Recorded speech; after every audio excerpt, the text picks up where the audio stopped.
everyone! It's me again, Danica Lopez Channel, and welcome back sa aking YouTube channel. For today's video, meron tayong i-unbox na parcel. Wow! Pero dito sa akin, ito ay kay Torton. So, importante ito sa kanya, yung kanyang parcel na ito, dahil magagamit namin ito kahit saan kami magpunta. At finally nga ay nabili na siya ng kanyang mama.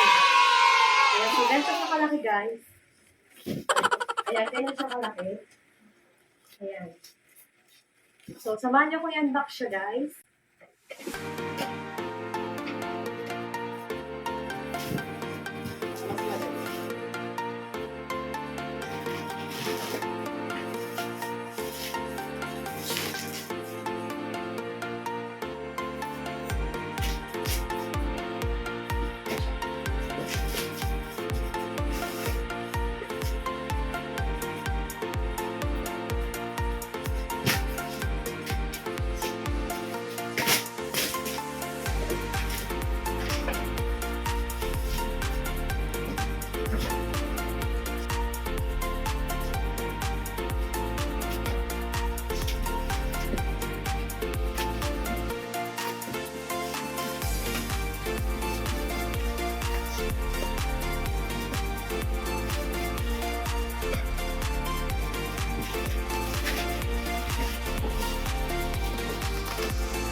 Then guys, natanggal na natin siya. So, i-open na natin.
super flavors. Bukas na siya.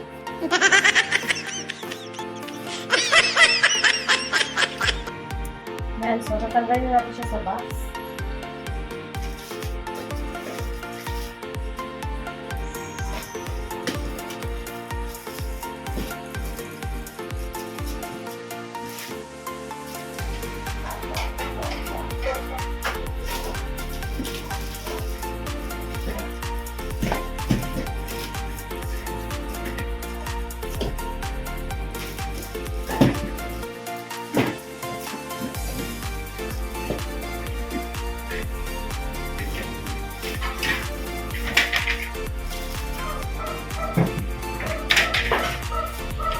Bulog ako dun.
Yan.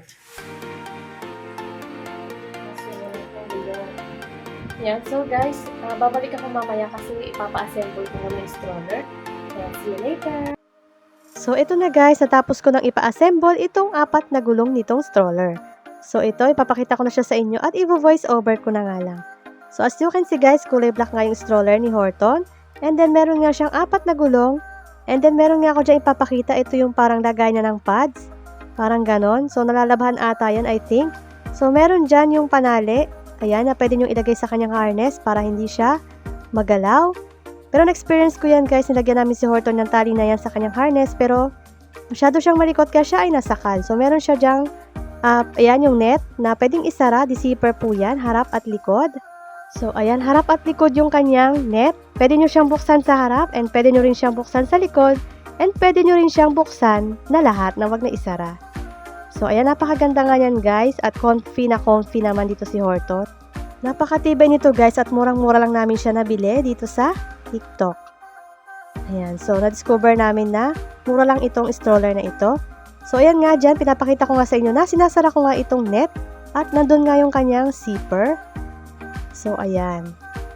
Ganyan siya guys kapag nakasara yung net. Para hindi sila mainitan or para hindi sila tumalon. Parang ganon. Ayan, so tingnan nyo guys, napakaganda. At sarado na rin pala yung likodan niya. Ayan. Dito naman sa taas, meron dyan 2 lagay ng tubig. At pwede pa rin kayo dyan maglagay ng kung anong gusto nyong ilagay. Ayan, dito naman tayo sa likod. Ayan, so kung makikita nyo rin dyan guys, may zipper din po yung net na yan. At pwede nyo rin siyang buksan dyan. At pwede nyo rin siyang isara katulad yan. So ayan, at reversible nga pala guys yung gulong niyan. Naro-rotate yan. Ayan. And meron din palang stopper yung kanyang gulong. So, ayan nga, pinapakita ko nga dyan sa inyo na binuksan ko nga yung net dito sa likuran ng stroller ni Horton. Ayan. At sinara ko na nga pala ulit siya. So, ayan, kung makikita nyo dyan sa likod, ganyan po yung kanyang gulong at may lock po yan sa likod. Pwede nyo rin siyang ilock para hindi magalaw yung gulong kung sakaling naka-stop kayo sa isang lugar. So, ayan, naro-rotate nga siya. Ayan. So, madali lang siya guys gamitin at madali lang siyang itulak. So, kasyang-kasya nga si Horton dyan. And then dyan, madali lang rin niya itupi at hindi ko na nga ito ipakita sa inyo kung paano nga siya itupi. Ayan nga po, dyan nga po yung kanyang gulong. Ayan na, may lock. Ayan po, nilock ko na po yung kanilang gulong. Para nga po hindi sila magalaw. So, ganyan lang siya kaliit guys yung kanyang stroller at magaan nga po yan. At pwede nyo rin palang tanggalin yan sa trolley dahil yung nandyan sa taas na stroller ay pwede rin niyang gawing carrier ni Horton. O, diba? 2-in-1 na siya. So, napakaganda niyan guys. Less than 2,000 lamang po namin nabili yan dito sa TikTok. So, ayan, napakaganda guys. At kasya nga pala dyan siguro ang 2 to 3 na Shih Tzu. And hanggang 25 kilos ngayon, I think, nakasya dyan. So, ganyan mga po yung view ng stroller ni Horton.